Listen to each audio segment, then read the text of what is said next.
Hello दोस्तों, कैसे हैं आप लोग। मैं शशिकांत आपके अपने इस यूट्यूब चैनल पर मैं आज आप लोगों को उत्तर प्रदेश बोर्ड प्रयागराज 2023 में होने वाले बोर्ड परीक्षा के बारे में आपको बताएंगे। और उसमें जो है सब्जेक्ट वाइज जो क्वेश्चन पूछे जाते हैं जीव विज्ञान के बहुत ही महत्वपूर्ण प्रश्न उनको लेकर आए हैं। और वो इतने महत्वपूर्ण प्रश्न हैं अपने आप में कि वो आपको सफलता की ओर अवश्य ले जाएंगे। इस जो लेसन है मानव जनन, इससे कम से कम 14 नंबर का पेपर बनता है। और 14 नंबर में जो क्वेश्चन आते हैं इम्पॉर्टेंट, बहुत ही इम्पॉर्टेंट प्रश्न, वो आपके सामने है। जैसे पहला प्रश्न है, आर्तोचक्र क्या है। पहला प्रश्न है, आर्तोचक्र क्या है। आर्तोचक्र को कौन से हार्मोन्स नियमन करते हैं। तो आर्तोचक्र क्या होता है कि महिलाओं में जो 28 दिन की जो मेंस्ट्रुअल साइकिल होता है, यानी कह सकते हैं माहवारी इसको बोलते हैं। 28 दिन का जो माहवारी होता है यानी मासिक धर्म होता है, उसी को आर्तोचक्र कहते हैं। और इस आर्तोचक्र के दौरान दो प्रकार के हार्मोन्स जो है स्रावित होते हैं। एक होता है LH हार्मोन्स और एक होता है FSH हार्मोन्स। इसको बोलते हैं ल्यूटिनाइजिंग हार्मोन्स। ल्यूटिनाइजिंग हार्मोन्स बोलते हैं इसको, और इसको बोलते हैं फॉलिकल स्टिमुलेटिंग हार्मोन्स। अगला क्वेश्चन जो बहुत ही महत्वपूर्ण प्रश्न है वो है नर जनन तंत्र तथा स्त्री जनन तंत्र का स्वच्छ नामांकित चित्र। ये बहुत ही पूछा जाता है, केवल चित्र में ही पूछा जाता है। अगला जो प्रश्न आता है शुक्राणु जनन, शुक्राणु तथा अंडाणु का नामांकित चित्र।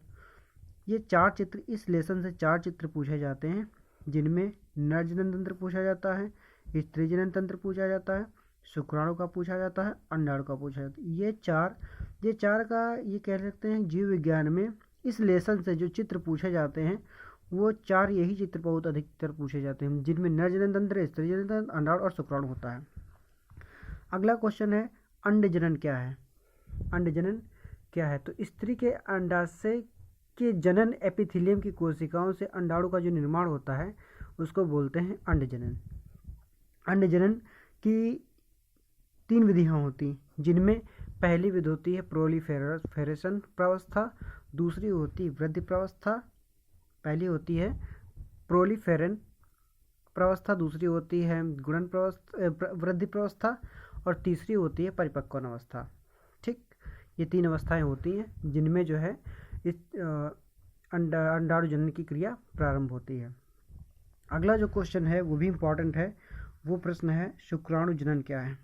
ठीक, तो नर युग्मक का निर्माण शुक्राणु नलिकाओं में होता है, और वृषण में ही वृषण की जनन उपकला के अर्धसूत्री विभाजन द्वारा शुक्राणु बनते हैं। ठीक, तो शुक्राणु जो बनते हैं उनको वो भी 3 प्रकार से मतलब इनका निर्माण होता है। पहली जो अवस्था है इसमें गुणन अवस्था होती है, और दूसरी जो होती है वृद्धि प्रावस्था होती है, और तीसरी जो प्रावस्था होती है वो है परिपक्वन अवस्था। इसमें बोलते हैं परिपक्वन अवस्था बोलते हैं। ये 3 अवस्थाओं में जो है शुक्राणु जनन क्रिया प्रारंभ होती है और समाप्त भी हो जाए, संपन्न होती है। अगला क्वेश्चन है शुक्राणुओं को पोषण कौन प्रदान करता है। तो ये बहुत इंपॉर्टेंट क्वेश्चन ऑब्जेक्टिव में पूछा जाता है कि 4 ऑप्शन दिए होते हैं, उनमें से जो है तो सार्टोली कोशिकाएं जो होती हैं, सार्टोली कोशिकाएं होती हैं वो क्या करती हैं, शुक्राणुओं को पोषण प्रदान करती हैं, सार्टोली कोशिकाएं। अच्छा, एक क्वेश्चन हमें और पूछा जाता है कि शुक्राणुओं को पोषण कौन देता है, तो सार्टोली कोशिकाएं हो गई। अगला क्वेश्चन ये बनता है कि शुक्राणु बनते कहाँ हैं, तो वृषण जालिका में। कहाँ बनते हैं, वृषण जालिका में शुक्राणु बनते हैं। अगला क्वेश्चन है मनुष्य में नर जनन तंत्र का सचित्र वर्णन कीजिए। तो मनुष्य में जो नर जनन तंत्र जो होते हैं तो मुख्य कौन कौन से होते हैं। नर जनन तंत्र में कौन कौन से सहायक अंग भाग लेते हैं। मुख्य जनन अंग होता है, मुख्य जनन अंग में वृषण आता है या वृषण कोश, वृषण या वृषण कोश होता है। और इसमें अगला जो होता है सहायक जनन अंग कौन से होते हैं।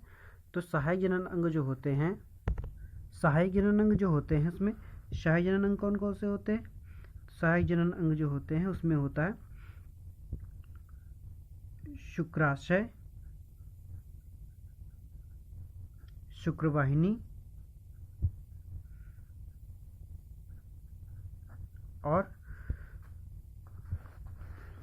शुक्राशय, शुक्रवाहिनी, मूत्रमार्ग, शिश्न, और इसके बाद बोलते हैं इसको शुक्रवाहिकाएं हो गया, और अधिवृषण भी होता है। ये 4-5 होते हैं। और इसके बाद आता है इसमें सहायक ग्रंथियां। तो सहायक ग्रंथियां एक होती हैं, आपको पता होना चाहिए कि प्रोस्टेट ग्रंथि होती है और कॉपर्स ग्रंथियां। 2 प्रकार की पेरोनियल भी ग्रंथि होती है, लेकिन उसका ज़्यादा महत्व नहीं है। 2 प्रकार की ग्रंथियां होती है, प्रोस्टेट ग्रंथि होती है और एक होती है कॉपर्स ग्रंथि, कॉपर ग्रंथि होती है। ठीक, ये है इतने महत्वपूर्ण, इनके ही बारे में आपको बताना है, और इसके बारे में जो है आप चित्र बना देंगे तो आपको पूरे में पूरे नंबर मिल जाएंगे। अगला क्वेश्चन था यौवनारंभ क्या है। तो यौवनारंभ पुरुषों में, या कह सकते हैं बालक और बालिकाओं में जो परिवर्तन होते हैं, चक्रीय परिवर्तन होते हैं, उनको बोलते हैं क्या, यौवनारंभ बोला जाता है। ठीक है, जैसे लक्षण इसके आपको बता देते, बालिकाओं में जो लक्षण होते हैं, जैसे कि 12 से 14 वर्ष की आयु में बालिकाओं में जो आर्तव यानी मासिक धर्म शुरू होता है, उसको इसी के द्वारा होता है, यौवनारंभ के द्वारा। और अगला जो लड़कों की अगर बात की जाए, तो लड़कों में जो है यौवनारंभ जो शुरू होता है, उसमें जो है लड़कों में दाढ़ी मूछें निकल आती हैं। ठीक, यही लक्षण होते हैं अधिकतर। अगला क्वेश्चन है स्त्री जनन तंत्र। तो स्त्री जनन तंत्र में जो है मुख्य सहायक अंग होते हैं, देखो आपको बता दें, मुख्य सहायक अंग होता है अंडाशय, अंडाशय होता है मुख्य सहायक अंग। क्या होता है, अंडाशय। और इसके बाद सहायक जो अंग होते हैं, वो सहायक अंग कौन कौन से, तो मुख्य सहायक अंग कौन कौन से होते हैं, ये होता है शुक्राशय, गर्भाशय होता है, गर्भाशय होता है, अंडवाहिनियाँ होती हैं, अंडवाहिनियाँ होती हैं। इसके बाद आता है नंबर 1 जो होता है मुख्य सहायक अंग, गर्भाशय हो गया, अंडवाहिनियाँ हो गया। इसके बाद में तीसरा नंबर पे आता है योनि होता है। इसके 4 नंबर पर आता है मूत्र मार्ग होता है, मूत्राशय भी बोल सकते हैं। और 5 नंबर पर भग आता है।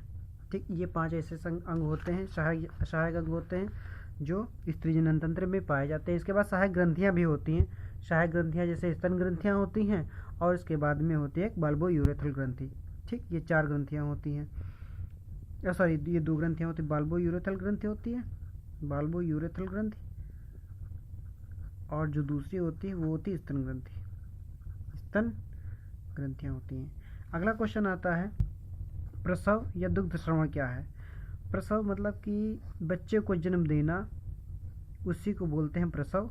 और दुग्ध श्रवण क्या होता है, दुग्ध श्रवण जब बच्चा जन्म ले लेता है, तो फर्स्ट टाइम जो माता जो है अपने बच्चे को दूध पिलाती है, तो उसको बोलते हैं दुग्ध श्रवण। और दुग्ध श्रवण में फर्स्ट टाइम जो दूध पिलाती है, तो उसको बोलते हैं कोलोस्ट्रम। स्तनपान कराने को फर्स्ट टाइम बोलते हैं उसको कोलोस्ट्रम, या खीस बोलते हैं। क्या बोलते हैं, खीस।